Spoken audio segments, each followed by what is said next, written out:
خب بیننده عزیز تلویزیون بهار و به خصوص برنامه ریل استیت و بزنس، السلام علیکم. امید است که هفته خوش رو سپری کرده باشین.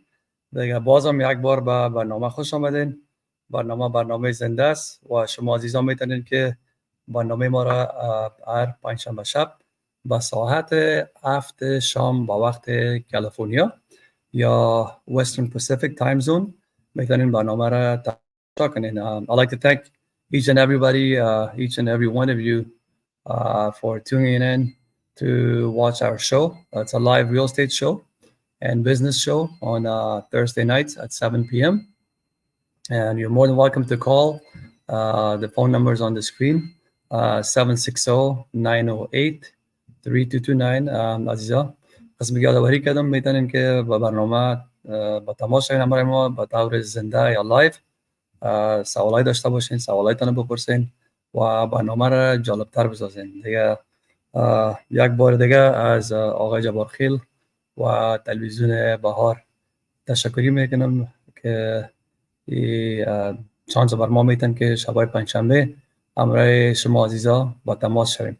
امشب دوستای عزیز درباره مراحل مختلف خرید و فروش املاک شخصی و تجارتی صحبت میکنیم و یک ذره رول پلی هم میکنیم که ببینین وقتی که عزیزا زنگ میزنن برای ما بعضی سوالات را پرسان میکنن که از کجا شروع کنن، چه قسم پیش برن، از نقطه نظر قرضه ها، از نقطه نظر چه قسم خانه و چی آپشن ها برشان است. آیا خانه شخصی بخرن، توان خریدن خانه شخصی رو دارن ندارن، یا آیا یک کاندومینیوم بخرن یا تاون هاوس بخرن یا یک زمین بخرن. ما قسم براتون یادآوری کردم، ان شاء الله رول پلی میکنیم که برای عزیزا آسان‌تر شود. باشین که ما فیسبوک خودم عیار بسازم که عزیزای دیگه هم ببینن با اجازه عزیزا. دیگه به هر صورت بازم در قسمت از این برنامه چون که رول پلی هم میکنیم و ماشاءالله یک همکار دائمی است که اونا کوشش میکنن که همیشه بیان برنامه زنده ما را کمک کنن. برمال جانم روی پردی در تلویزیون میاریم. خیر از برمال جان خواهش میکنیم که بیاین همراه ما کمک کنن از نقطه نظر رول پلینگ و سناریوی خرید و فروش املاک شخصی و تجارتی. برمال جان سلام علیکم. سلام علیکم. Welcome to the show. سلام، چطور هستین؟ خوب هستین؟ برمال جان ما اینجا ما را یک زده خودت قل کتاب بشید دیگه نفهمیدم. چطور است؟ چطور هستین؟ ما در تورنتو هستیم. میگذره هوا خوب بهتر است. اینجا واره باران نمیباره. It's much better the weather. میفهمین اینجا بر ما وارنینگ داده بودن که با سیل میه و حتی گفته بودن که شاید ایواکیویشن شود. راستی که مثلا خوب یک امروز شدید بارید امروز طرفای همی 10 بجه 11 بجه صبح. قربان خداوند شما اینا گفته بودن که با 7 روز امروز مسلسل باران میشه و آفتاب نمیبینین. همین طرفای 3:30 بجه شد برمال جان یک مقبول آفتاب برآمد که خوش میساختید. دیگه بر صورت هوای کالیفرنیا است، you know. نه جالب است برمال جان. دوستا میشن میگن که چرا برای ما زنگا زیاد میگه که چرا قیمت خانه ها یعنی بسیار بلند است، خانه ها بسیار قیمت است در کالیفرنیا، به خصوص در جنوب کالیفرنیا در سن دیگو. دیگه ما همیشه برشان میگم که وقتی که در کالیفرنیا خانه میخرین تنها خانه رو نمیخرین، آب و هوا رو میخرین. آب به معنای ازی که شهر است که مثلا نزدیک لب بحر است، نه شهر بحری است. و از نگاه هوا اونم این مقایسه میکنه هوای سن دیگو رو مثلا یا جنوب کالیفرنیا رو با هوای جلال آباد افغانستان. اونجا میگن هوا بسیار معتدل است در طول سال. تقریبا من نمی‌فهم چند صد روز آفتابی دارن. ما میفهم که در سن دیگویی که ما زندگی میکنیم اینجا قلن در یک سال 300-305 روز آفتابی میباشه. چطور دق نشدی پشت هوای کالیفرنیا؟ شده نوش جان. no problem. خودت چیز گفتنی داری؟ چی گپاس در جهان بزنس؟ ما چون متوجه خودش شدی یا نشد ریتا باز کمک پایین رفت با خاطر که the Feds Reserve System دیروز گفتن که ما ریتا رو بالا نمیکنیم. همون ثانیه که اونا گفتن چند لحظه بعد باز ریتا کمک پایین آمد، تقریبا یک %quarter the rates dropped. So کسایی که منتظر بودن که ریفایننس کنن یا ریت لاک کنن برشان یک فایده دیگه هم شده. Yeah, the Federal Reserve گفتن که ریت پیک سایکلش به حساب ما رسیدیم از که زیادتر ریت بلند نمیکنن و در پولیش گفتن که در ماه مارچ فکر نمیکنن ریت کات کنن، لیکن فکر میکنم در ماه می و جون it is expected that they're going to cut the rates. و شما میفهمید که خود مورگیج کس زیادتر لونای کس خصوصا برای لندینگ چیزا کلش زیاد به تاثیر tenure bond cast tenure rate cast affected میشه. همین خود tenure که ببینین ریتش پایین افتاد. دیگه فکر میکنم که از چیزی که ما میبینیم از inflation data که بسیاری چیزا قیمت ها پایین آمده، لیکن یک ذره وقت میگیره و چانس ریسیشن بیخی دیگه کم شده، چرا که بسیاری کسا هم میگفتن که شاید ریسیشن شد، لیکن یگانه چیزی که ما میبینیم که به حساب بسیاری کمپانی‌های کلان لیاف کردن و فکر میکنم که کلیمز که میباشه شاید در باعثه مسئله unemployment و نمو شاید یک ذره بلند باره که چقدر مردم هفتگی که میرن کلیم خود فایل میکنن و نمو نمره شاید یک ذره بلند باره. لیکن دیگه چیزا که یعنی معلوم میشه که گفتم که ستاک مارکت روز به روز بلند رفته میره که در تاریخ شقه بلند نرفته. unemployment هنوز هم historically پایان است، لیکن بازم گفتم در بسیاری یگان سکترهای تکنولوژی و این چیزا که هستن، در کمپانی‌هایی که کلان تکنولوژی که هستن زیاد لی آف شده و دیگه او یک ذره تاثیر میکنه، لیکن overall the economy is doing. برمجان آواز کمک سکتگی میمونه فهم چرا با برسویت خیر باشه. گفتم انشاء و خیر، چون که درباره مراحل مختلف ریال استیت صحبت میکنیم، ما خود یک ذره رول پلی میکنیم انشاء خودت باعث بشتیم بعد برمجان. اوکی آوازتون کمک سکتگی میکنه باشه. فکر میکنم یک ذره کنکشن ما شما امروز یک ذره با خیالم به خاطر باران است.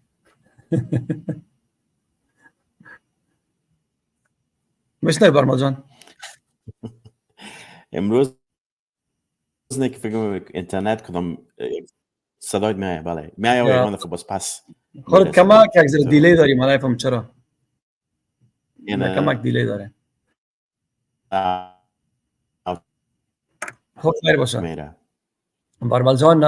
وقتی که عزیزا با ما زنگ میزنن، خب اول دوباره زیمه در برنامه اول هم یادآوری کردم با تماس که میشیم بعد جور پرسانی اینا میگه نعیم جان ما میخوایم برای ما مثلا منطقه فکر کنه که اگه آدم در بیریا باشه میگه در منطقه پلازنتنویل یا در تریسی برای ما یک چند خانه نشان بدین. خب ما پرسانشان میکنم خب بسیار خوب چه قسم خانه میخواین؟ چی پلانتون؟ اول پیش خانه میخواین پلانتون چی است؟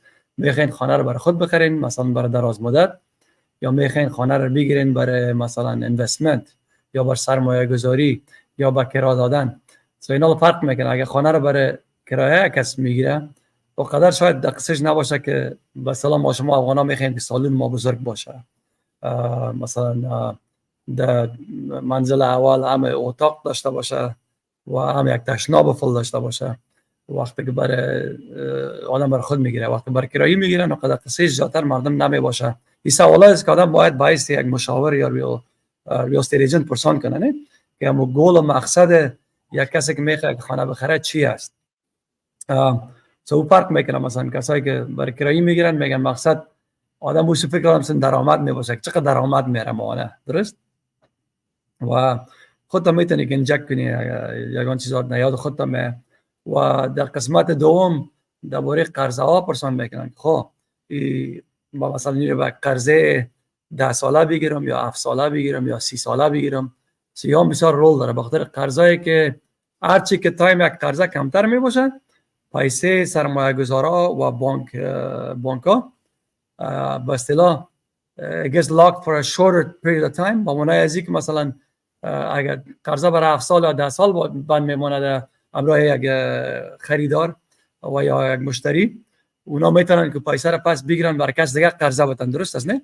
و اینی سوال دوستا پرسان میکنن و یا it goes back به مقصد ازی که اگر یک کس یک خانه را میخره برای یک 4-5 سال برای اینوستمنت یا برای فلیپ، you don't need the money for 30 years, so it makes sense, right? آدم پول کار داره برای 5 سال یا برای 7 سال.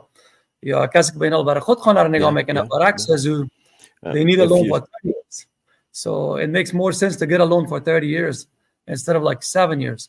so این گپ ها خلاص شد. بعد از او ما باشم میگم خب عزیزای سوالا مثلا we kind of like do an interview، یک اینترویو سوال جواب میباشه.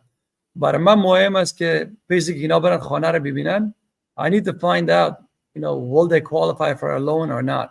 Because obviously اگر برای یک قرضه pre-approved نمیشن یا qualify نمیشن، ما نمیخوایم که امو امید آرزوی از اونم بلند بره که این ما میخواستیم خانه بخریم مگم قرضه ما نشد. مثل که بچه میگن قصه رو میگن در افغانستان وقتی خانه را آباد میکردن، اما خانه آباد میشد everything would happen. بعد از اون میامدن بعضی از بیلدرها یا کسایی که خانه را میساختن، بعد از اون نلدوانی را نل میدواندن یا برق نمیدواندن. So it's like completely the opposite. You don't want to do that, نه؟ So از اون نگاه برای من مهم است که اصلا میپرسم که خود are you guys pre-approved؟ اگر pre-approved نشدن، مثلا ما خود ما brokerage we have a full brokerage که اول آدم مثلا زبیجان هفته دیگه by the way he's going to be the guest on the show. he's یکی از بهترین لندرهایی است که در کلفورینا هستن. So we're going to talk about the different steps of the loans and all that, to break it down.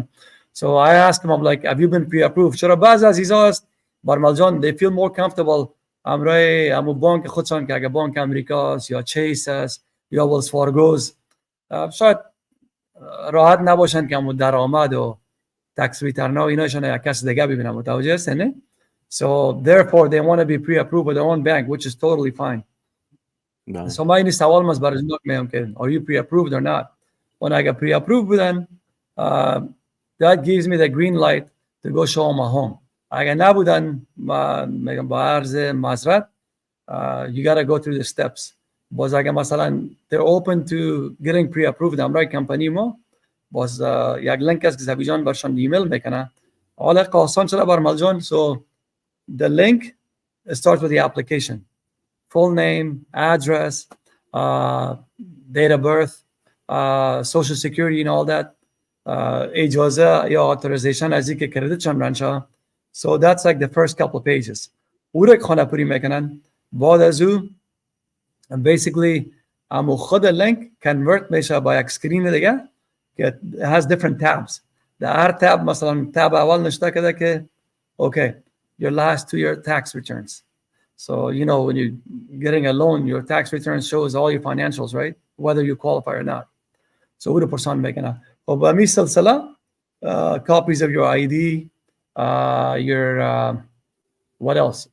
Your bank statements. So for 2 months, إذا دبرش كده زبيجانم صوبات مكني مفتي دقيقة بخير. So all these items are very important که باید برای pre-approval. دیگه اینا رو فکر کنید که اونا pre-approve هم شدن. ما امروز میخواستم فقط درباره مراحل خود همین خانه که مثلا آدم داخل کانترکت میشه. Me and you gonna role play. So I want you to pretend you're calling me, right? So go ahead and give me a quick call. Let's role play this real quick. با ما زنگ بزنم out of the blue. Naim John, I want to buy a house. Let's role play it. سلام نعیم جان، چطوری؟ خوب؟ زنده باشی برمال جان. خوب هستین؟ تشکر از اینکه زنگ زدین. چی کدام میتونم براتون؟ How can I help you, brother? I saw your billboard on the freeway, and I was like, "Wow, Naim John is he's a big time realtor now." So گفتم باشه که کتان باشم که ببینم که شما چی کردن میتونن. I'm looking to purchase a rental property, but I'm not sure exactly where to focus at and where to look at. Can you help me out? بسیار خوب برمل جان. خب شما میخواین برای رنتال بر سرمایه گذاری بخرین برای خودتان نه؟ درست نه؟ بله. Excellent. So obviously that means you own another house or no? Yes, I do. اوکی بسیار خوب برمل جان. So اینا سوال اینجا میشه، سوالای اول ما چند سوال برای قرض شما میپرسم. خدا کنه که نارام نشین. بعد از او آسان است میتونیم درباره منطقه اینا صحبت کنیم کجا. خب برمل جان، آیا شما قرضدار هستین از نگاه کردیت کارت یا پیمنت موتر یا کدام چیز دیگه؟ I believe in cash. So I'm old school. So I don't like to go borrow credit cards and stuff like that. But of course, through the custom, you have to have certain trade lines in order for you to build your credit, right? So of course, there is some, but I don't like to go and rely so much on credit. بسیار خوب. خب برمل جان، شما آیا این خانه رو میخواین نقد بخرین یا میخواین قرضه بگیرین؟ Maybe 50-50, like 50% down and 50% بسیار خوب.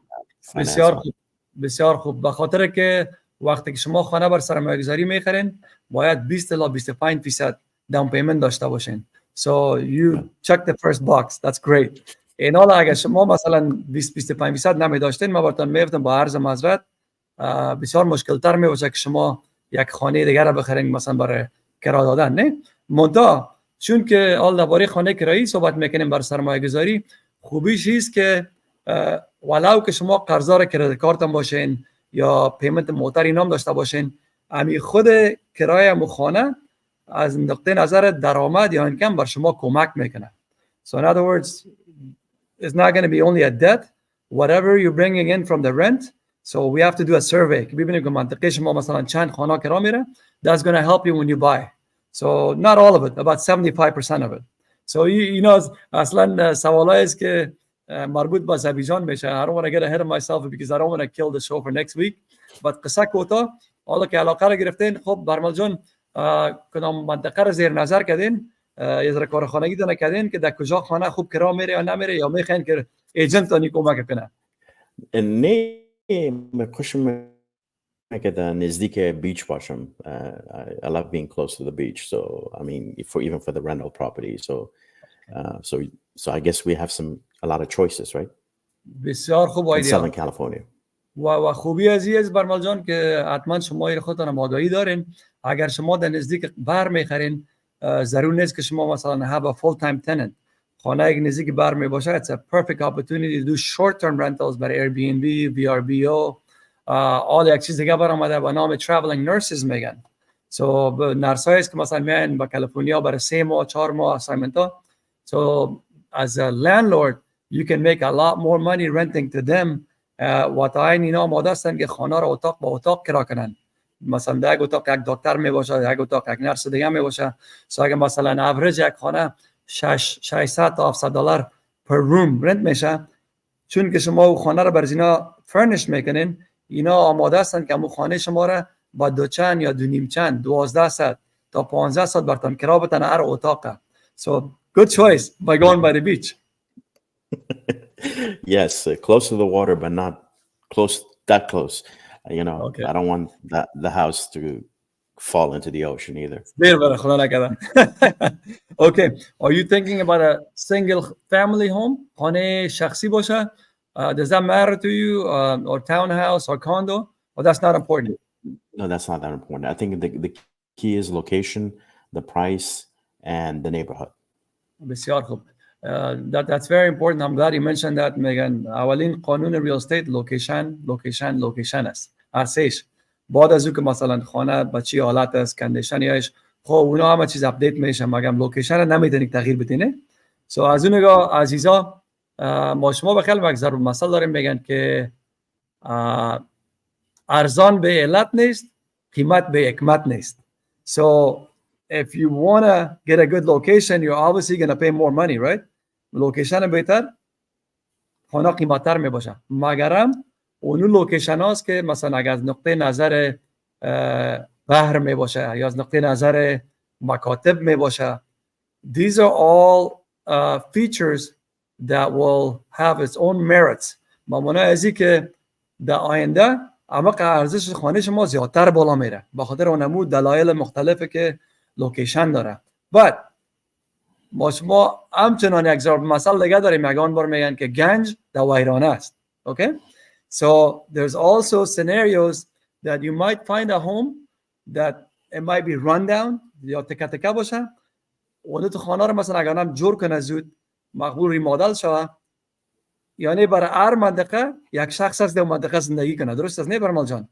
So those are great rental opportunities, also great flip opportunities. So در خانه منطقه یک ذره تکه تکه و فرسوده است. You're going to have a beautiful home. So you're going to have multiple buyers. که من میگن اوه وای خانه چه خانه است. So also homes are about curb appeal. اگر curb appeal مقبول بود که میان مثلا بشری خانه سمت شده، مثلا جای گاراژ داره، گاراژ مثلا مقبول است، مثلا درایویج بزرگ است. So those are all important things. خب بسیار خوب برمال جان، نمیخوایم که سردرد شوین از اینکه چون دفعه اول با ما زنگ که پرسان کنیم درباره خانه. So بیاین درباره مراحل بعدی صحبت کنیم. من میخواستم که ببینم که شما چقدر تجربه دارین درباره خانه خریدن. برمال جان چی یادتان می در قسمت از این خانه رو برای خود خریدین از ایجنتتان؟ چی خاطرات خوب دارین، چی خاطرات ناخوش دارین؟ ما ببینم که شما چقدر تجربه دارین و درباره خانه باز بعد از صحبت میکنیم. چی گفتنی دارین درباره اسی؟ نه ولی ایجنت گذاشتم بسیار خوب بودن، بسیار آنست بودن، ترانسپرنت بودن، هیچ کدام جنجال نبود و چیزی که امو خواهش که من داشتم، اکسپکتیشن که داشتم کلش pretty much the agent met with the needs and goals that I had. So no complaints.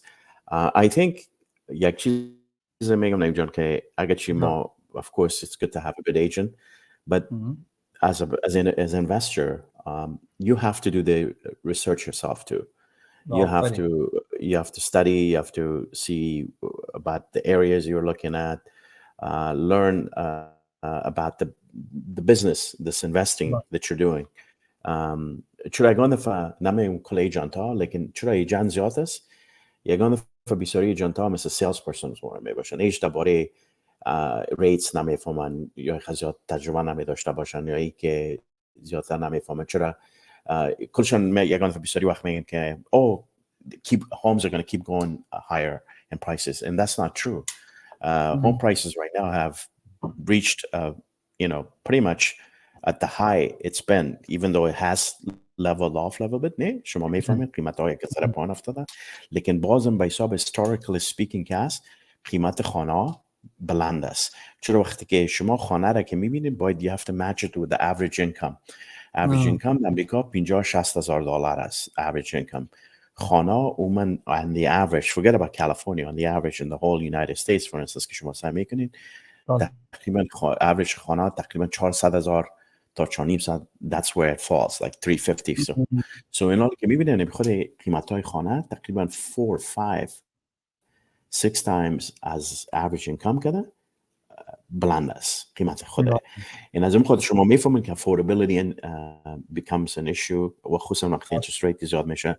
مطلب میست که یک چیزایی است که باید هر شخص باید مطالعه کنن، بفهمن، برن ریسرچ کنن و بتونن بزنس شعار سعی کنن، مثلا که ببینن چی گپ است مردم چی یوتیوب بالا CNBC چنل های بزنس که هست اونا رو میتونن فالو کنن.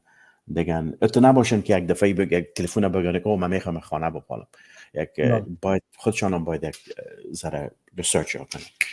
از موقع برمال جان حالا همی سایت های redfin.com, zillow.com, Trulia یا بهترین یک وسیله هستن که عزیزا برن قیمت ها رو ببینن.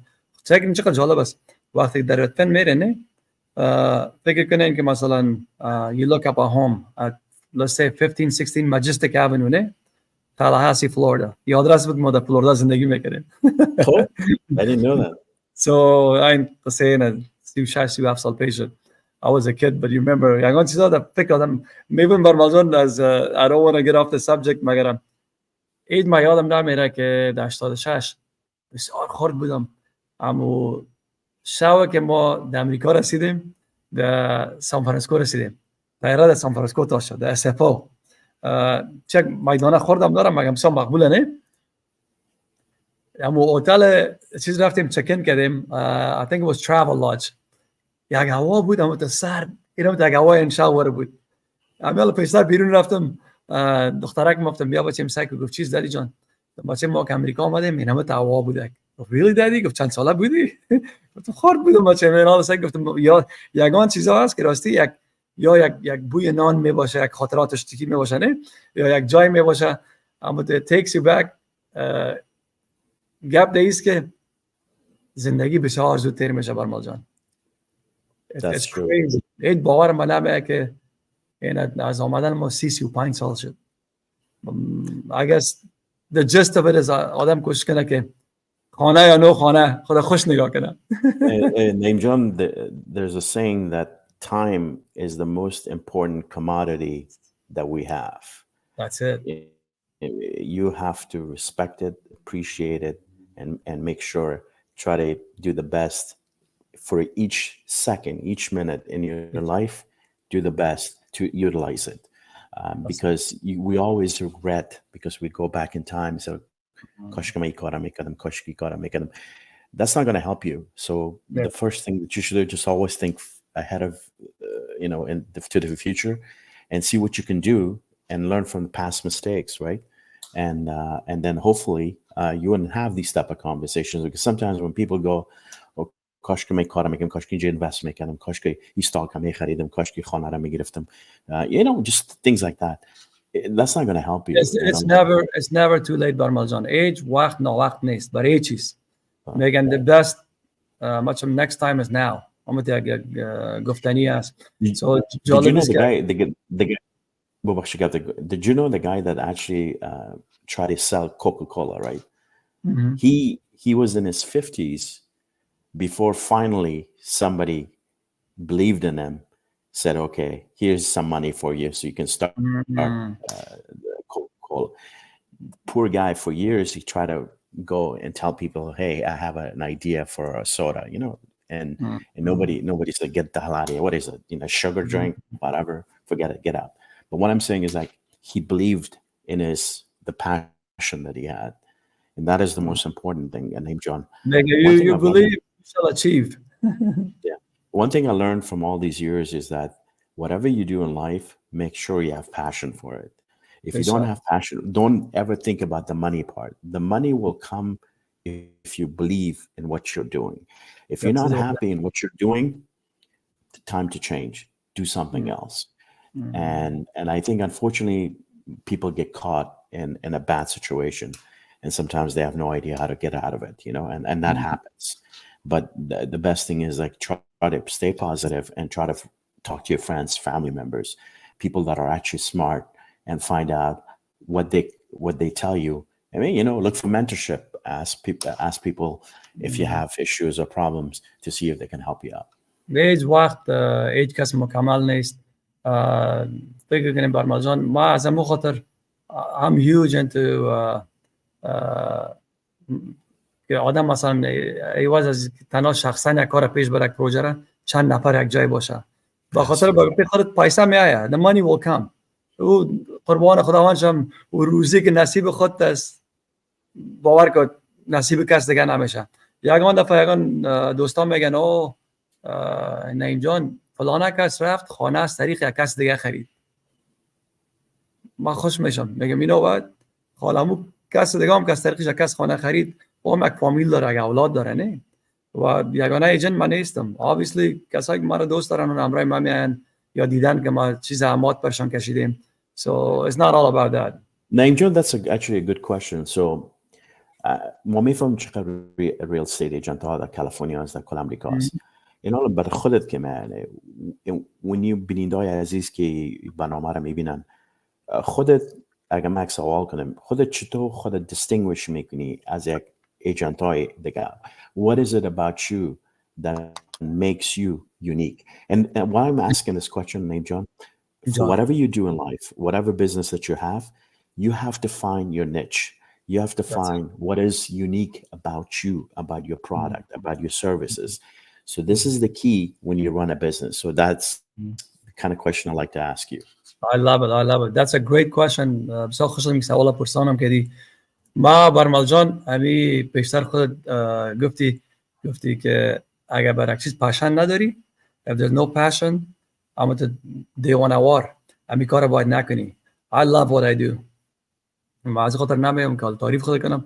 I got my master's in business and I could be in the corporate world and I used to make good money. Let's put it that way. In the corporate world برای قصه 10 سال پیش 12 سال پیش برات میکنم. ما خوش دارم که بتونم یک کس کمک کنم که یک خانه داشته باشه، یک مکان داشته باشه. So I love number one. So I get excited وقتی که گپ خانه یا میشه چشمای باز میشه. As I talk, my voice raises, my energy level goes up. So I have a passion for what I do. Because of that, I also love helping people. Okay. So each is on one side, all about Maljan, whatever شغل آدم هر چی که می باشه نه. If you don't go beyond the call of duty, it's very easy برای کس دیگر انتخاب کنه که بگه you know what ما امروز از این شخص میریم یا تو ترکایی. Honestly ما دوستا زنگ زدن برای ما اول که 8 بجه 9 بجه شب. I answer my phone.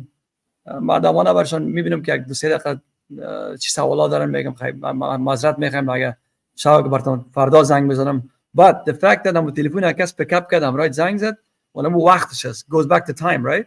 So number one, that's one thing. Number two, I do things a little bit differently than the other agents. I have a good background with remodeling and از نگاه بازسازی و از نگاه مواد که آدم به طور هولسیل یا عمده میخره. So ما برشان همیشه میگم اگه اینی خانه رو شما میخرین خانه نو نیست. اگه خانه نو هم باشه مثلا the backyard is not finished and all that, right? وقتی که مثلا خانه بسته میشه ما امروز شما قول نمیتونم تنها بگم خداحافظ برین بگه تشکر از اینکه از طریق ما خانه خریدین. نه هر ایجنتی کار میتونه. I actually will stick by them and I'll help them remodel that house if they need to remodel and I got نقل مواد باشه. So you know what, if you get a 9 to 5 or 8 to 4 job, you're going to be very busy. تو وقت از این نداری که بری یک خانه رو بخری چیز مواد خانه رو بخری. So I'm very good with logistics. I coordinate things for them. باشم کمک میکنم از نقطه نظر هولسیلرها می باشه یا هم دیپو می باشه اپلاینسز می باشه و دی 14-15 سال اگذره درباره همی دیکور هم بسیار اگذره ایده خوب گرفتیم. For them it's very tough to like pick and choose. Okay, what goes with that? So اونو چیزا رو ما میتونم امروزشان کمک کنم یا مثلا بسیاری ایجنت هاست they don't get involved with loans and all that and then now کلفورینا قانون ها میذاره change شده. You don't want to be doing like, you know, unless if you get a special license, you don't want to do loans and real estate. But I have enough معلومات دارم برشان اگر رانمایی کنم. بعد از I passed the baton per se to زبیجان. You know, زبیجان کمک. So از اون نگاه ما میتونم عزیزای خود رانمایی کنم باعث یک ایجنت که مثلا هر کس میتونه خود بسیار خوب نشان بده از نگاه سوشال میدیا حاله که او ما بسیار یک ایجنت زبدستم با بسیاری دروغ هم میگن حالا متاسفانه مگرم all the transactions that I've closed over the last 14-15 years حالا بسیار آسان است از دلو میتونی پیدا کنی که کی چی کرده چی نکرده. No, یک point است already Naim John که on social media I see on my feed a lot of realtors and a lot of it is just more of a game of perception. It's That's okay to create the brand perception, but if you can't deliver, then you just failed, right? And one of the other things that I always tell people, and I've been in on this side of business and like in financial industry and stuff like that, that unfortunately sometimes in our communities, people don't appreciate what you do. It's okay that they're Afghans and they come to you and they ask you questions and they need your help, but respect the cost of doing business because do not undermine what a good agent does for you. And let me give you an example, Naim John. You go to a good restaurant, right? You have a great server. the server actually comes and goes beyond the call of duty, right? Whatever, and make sure that you're fine, you're happy, everything's delivered. You know, the food comes on time. And once you feel and see that, you want to make sure you tip this person maybe 20%, 25%, whatever, because they deserve it, right?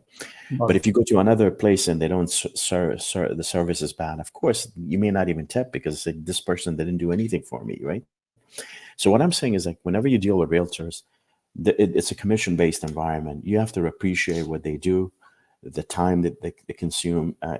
They have to go out and try to show you homes and stuff. Please don't come back and tell them, hey, can you give me a discount here and there? It's not the right thing to do, because unless, they always do that. And it's not a good thing, because it's actually disrespecting what you do professionally, because at the end of the day, you have a family, you have your expenses, you have to, but you want to also be fair. You're not going to charge them like outlandish fees, and you want to be fair, but at least people need to realize that in America or in any country, we have to respect what somebody brings to the table and for the service that they provide. برمجان من نمیخوایم دیگرای دیگه بریم، مگرم باش باید از اکسپلینم کنم که مثلا زحماتی که ما میکشیم 90%ش پشت پرده است. خب 10% اول شاید که آدم در مراحل اول میری خانه نشان میدی. یک دوست عزیز وقتی که خانه یک دفعه انتخاب میشه، همین خود رول نگوشیشن بسیار مهم است. و یک چیز دیگه که may or may not set me apart from دوستای دیگه، ما همیشه پول مشتریای خود اتو احساس میکنم که پول خود مصرف میکنم. That's my philosophy. I want to make sure that every penny, every avenue، هر راهی که آدم بتونه negotiate کنه، I'll do it. از مصدق دل ما میخوام برشان کمک شه. و یک چیز دیگه رو من یاد گرفتم در سالایی که کالج میرفتم. I used to work for FedEx, Federal Express. نه I got a job with them because we used to, I liked the company. I read about it. درباره‌شان از مطالعه کردم و صنف 12 خلاص شده بودم. you had to be 18 ساله باید میبودی که امروزشان کار بگیری، بخاطر که کل کار ما امروز طیاره و لودینگ و بالانس طیاره و یا همیشه با طیاره را، چون که پدرجان خودم خوش داشت، خدا بخشه پدرجان ما خوش داشت، سایه‌ها همیشه ما برمجان نمت یک شوق علاقه بر میدان هوایی داشتیم. So I worked at IAD, which is Dallas Airport in Virginia, right? برای 11 سال اونجا با کار کردم. بسیار خوشم آمده بود. باز منیجمنتشان خواندم. باز وقت کلفورینا که آمدیم این طرف دیگه علاقه مزر تغییرات آمد. مگم همیشه فدکس دلایل که فدرال اکسپرس and sometimes me and you actually we need to break some companies down که چرا موفق هستن که عزیزای ما یاد بگیرن so they could maybe benchmark and replicate ام فلسفه از اینا را که کمپانی‌های که مثلا نو شروع میکنن startups and all that موفق باشن. So FedEx had this amazing philosophy. It was called PSP. مخففش PSP بود. People first, service second, profit third. چقدر مقبول است نه؟ اول انسان نه یا مو شخص رول مردم. So any business I think چیزایی رو ما یاد میگرفتیم که مثلا برمال جان خودت فکر کن که یک دفتر فدکس است نه؟ میای باعث مشتری. You need to right away lock eyes with a big smile, greet that customer. همو کاستمر یا مشتری باید با بسیار خوشی همو دید اول ببینه بگه والا چه خوب یک جای ما آمدم، انرژی رو احساس میکنه نه؟ و ولو که همو ایجنت کاستمر سرویس ایجنت یا هر کس که اگر در تلفنش همه چیز است باید که تلفن بان معذرت بخواه، به خاطر اون شخصی که وقت خود گرفته از نزدیک آمده رول از او بسیار زیاد است. متوجه هستی نه برمال جان؟ وقتی که مردم خواهشات آدم نظر چی میگیره مد نظر میگیره، بعد از او یک سرویس بسیار عالی برای از او انجام میدی. مثلا you do what you're supposed to do که that person feels that wow I feel special. یک جای آمدیم، اگر مرا یک لقب سر داد یا مدام داد خوش آمدید گم نه. وقتی که او شد یک چیز واضح است که او میره ریویو خوب برات میده، کمپانی موفق میباشه و اونجاست که کمپانی فایده میکنه. comes the profit.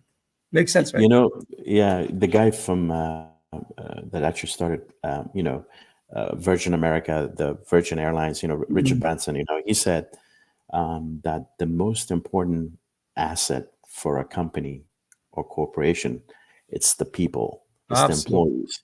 It's not the CEO stuff, because the CEOs and executives cannot be successful. It's the people that actually work in the trenches that make the company.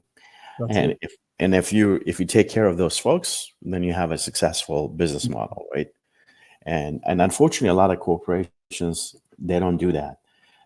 The ones that actually take care of, where they actually take a survey of these corporations, they say that the work-life balance at this company is fantastic. They respect and appreciate that.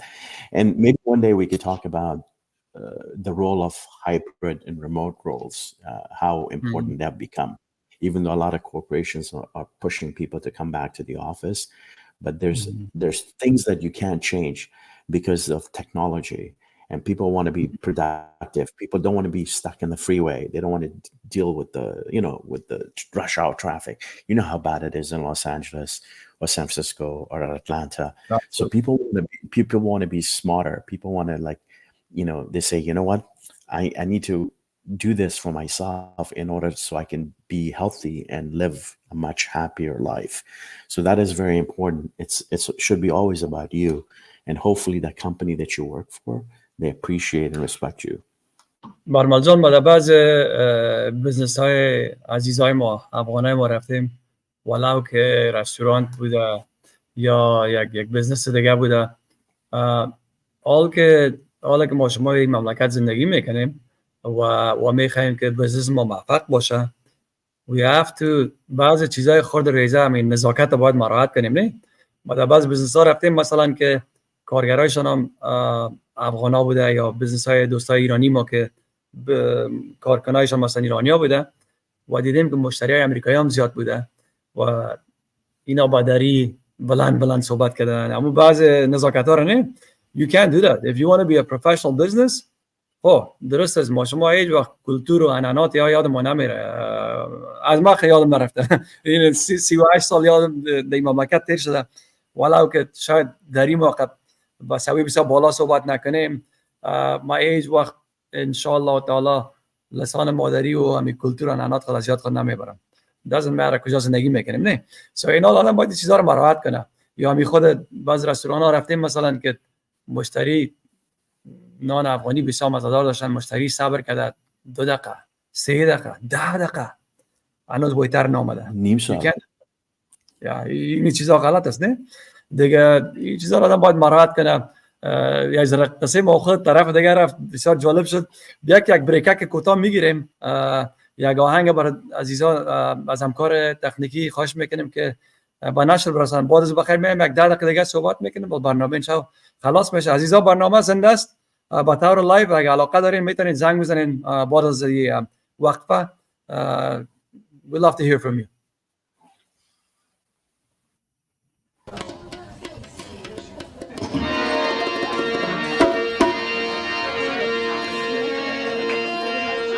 درخت عاشقی در زیر لر بود،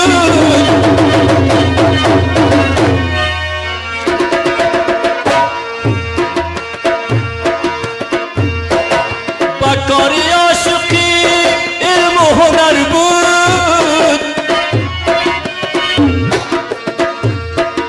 با کاری عاشقی مردم بفهمن، کاری عاشقی خون جگر بود.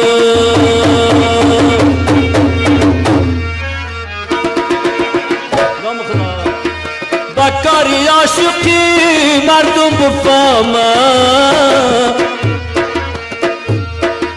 که کاری عاشقی خون جگر بود. دیگر یارت نمیشم، ها نمخدا دیگر یارت نمیشم، وفادارت نمیشم، وفادارت نمیشم، ما غم خارد نمیشم ما غم خارد نمیشم که بشکستی دلم را از جفایت که بشکستی دلم را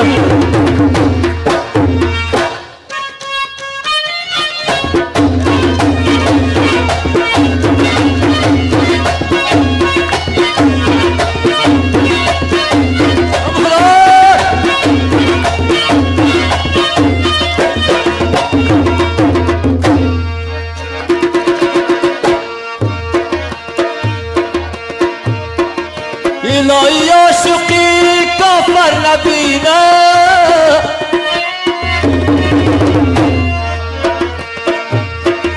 دو دست با سر زند خنجر بسینه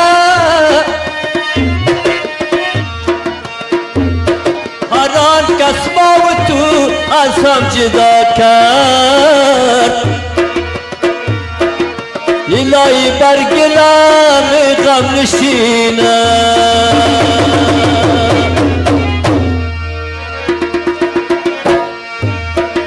هر آن کس ما و تو از هم جدا کرد الهی بر گلم غم نشینه دیگر یارت نمیشم دیگر یارت نمیشم وفادارت نمیشم وفادارت نمیشم با غم خارت نمیشم با غم خارت نمیشم که بشکستی دلم را از جفایت بشکستی دلم را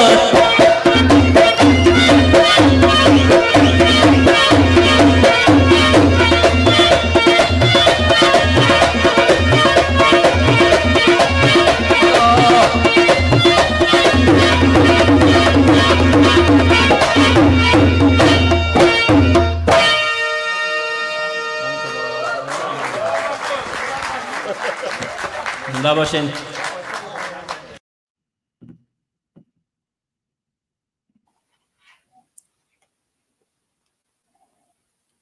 خب دوست عزیز، آهنگ مقبول زکی جان رو شنیدیم و تور جان بسیار یک نوازنده پنج طلایی بگیم، ماشاءالله بسیار طبل مقبول می نوازه. برنامه جان جون enjoy the song؟ خوش آمد؟ Yes, very watani, old school. خواندن مقبول محلی بوده. خب در 8-9 دقیقه آخر برنامه درباره بخیالم AI Artificial Intelligence میخواستی خودت گفتنی داشتی، بفرمایید برنامه جان. Yeah. So Naim John, I think one thing that maybe in the برنامه آینده میتونیم صحبت کنیم که AI Artificial Intelligence how is going to change the world. And شما ببینید کل کمپانی‌های کلان از مایکروسافت گرفته از گوگل، فیسبوک, from chip makers like AMD and NVIDIA, they're spending research money and time and efforts into building these AI chips, for instance, or artificial intelligence on how to actually, for instance, like in Facebook, if you look at Facebook targeted ads that they're doing now, they're becoming far more efficient because they're using AI. They can understand better these machines on what do you do, what do you like, which is kind of scary. And this is why when you go to Facebook, now you're starting to see perhaps better ads that they're putting out there. And that's why today, like for instance, Facebook released their earnings, and the earnings were fantastic. And one of the reason is because they're starting to implement machines to do the work. So in other words, I'm involved in one of these projects with a friend of mine on AI. So AI becomes very important in terms of marketing, search engine optimization, they call it. For instance, I have مثلا Naim John Google maybe you, let's say you type realtors or pizza shops or whatever. So for instance, you have a business. So through AI automation, we can actually take a business and make sure that they're in the top of the search engines. So what that means, because if you can capture the top of the search engines on Google, it's like almost having a good home in a nice place in a nice location.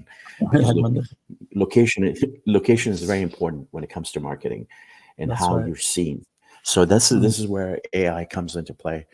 It doesn't matter what kind of business you're in, but we're involved in this project. Maybe one of these days we'll invite my partner and who I'm collaborating with to come and discuss on how, if we have successful businesses in our communities, they should really get a hold of us. And this is actually for people that actually are making money, because in order for them to implement and use AI for automation and for marketing, you really have to invest into this technology. Because if you're not, if you're a startup and you don't have revenues and you're not making that kind of money, it may not be for you at this moment. But what we're saying for those people that might be listening, business های محفق دارن و پول جور میکنن, they should look into AI and how we can brand their companies into their locally, regionally, or nationally, or even globally, so that way they can be seen. خیلی درست است. بخیر یک پروگرام هم میکنیم درباره AI صحبت کنیم که چه قسم عزیزای ما که صاحب بزنس هستن یا تجارت های شخصی دارن میتونی خود کچان کمک کنی برمال جان. و جالب است که من فهم که یگان دفعه آدم مثلا گوگل میره میپاله مثلا یک let's say for example یک قلم تراش نه برای پنسل در گوگل میپالی باید میبینی 2 ساعت بعد رو راسن پشت در فیسبوک نه وقتی که فیسبوک آواز میکنی نه. تو راستی که تکنولوژی بسیار پیشرفت کرده و ما تا جایی میبینم بعض کارها اساسا از بین رفته. حالا مثلا در بین رستوران مثلا شما میرین رستوران هایی که یک ذره مثلا وضع اقتصادیشان خوب است، حالا ربات ها رو خریدن، ربات براتون نان میاره و میبره. بسیار جالب شده. و همین خود AI مثلا بسیاری وبسایت ها ما پیشتر همون کامره سونی رو خریده بودم برای تلویزیون که بخیر استفاده کنیم. دیدم که فرمویر یا سافتویر را میخواستم برای اپدیت کنم دانلود نمیکرد مگر همو بات داشت، نه بات یا AI داشت که میگفت که تو تایپ کو چی سوال داری، ما می در قبر سوال تا جواب میگیم، جواب سوال تا برات میدیم. راستی که من کردم بستم و کل لینک سافتویرها رو لیست کرد که آدم بتونه رو دانلود کنه. دنیا تغییر کرده، دنیا تکنولوژی شده برنامه جان. و روز به روز AI فکر میکنم ظرف 3-4-5 سال آینده بسیاری چیزا کلش زیاد منیج میشه بس AI. بله it's coming. خب برمال جان، و اصلا موضوعات یا تاپیک های دیگه که ما درباره بعد از اینکه مثلا خانه خرید داخل کانترکت داده میشه انشاءالله برابر نشد درباره زیادتر صحبت کنیم. انشاءالله امرای زوی جانم درباره صحبت میکنیم هفته آینده. زوی جان توخی ماشاءالله یکی از بهترین لون آفیسر است که سر تا سر کلفورینا.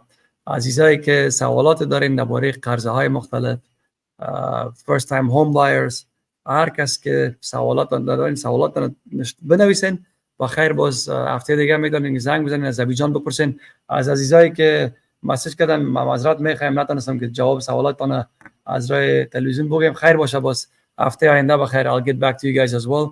دیگه شب هم عزیزا خوش. برمال جان بازم از خود یک جان تشکر. بخیر باز در پروگرام بعدی دیگه میتونیم درباره AI هم صحبت کنیم، درباره employee identification number باز صحبت میکنیم. Let's not forget business loans. That's right, business loans. Hopefully next week we'll have a guest. His name is Brian. He will come in and talk about J-Golf Capital, which is the business financing part of the company that I consult with. And he will go in details in terms of how you can obtain loans in terms of unsecured lines of business credit. And then also it could be personal loans. It could be equipment loans. It could be commercial loans. And he will go over the details on how we can actually help folks. And also one quickly, because since you talk about real estate, people can actually go get business loans and actually go purchase properties, like investment properties, or even, so that's another opportunity. If you have a successful business or a business that is making money, or at least it's there. So perhaps you might have a shot of borrowing something against your business to go fund your real estate investments. ماشاءالله ماشاءالله. دوستای عزیز، بازم نعیم آرزو با خدمت شما عزیزا. اگر خانه کار دارین یا میخواین که یک بزنس you want to buy like چی میگن commercial building, warehouse، هر چی که علاقه دارین که درباره‌اش معلومات حاصل کنین، feel free to call me. I can help you with real estate anywhere in California. و دفتر خود ما از نگاه قرضهای مختلفم we're ready to help you guys out. So thank you very much for tuning in, for watching, and have a great night. Inshallah تا هفته آینده. خدا حافظ و ناصر شما.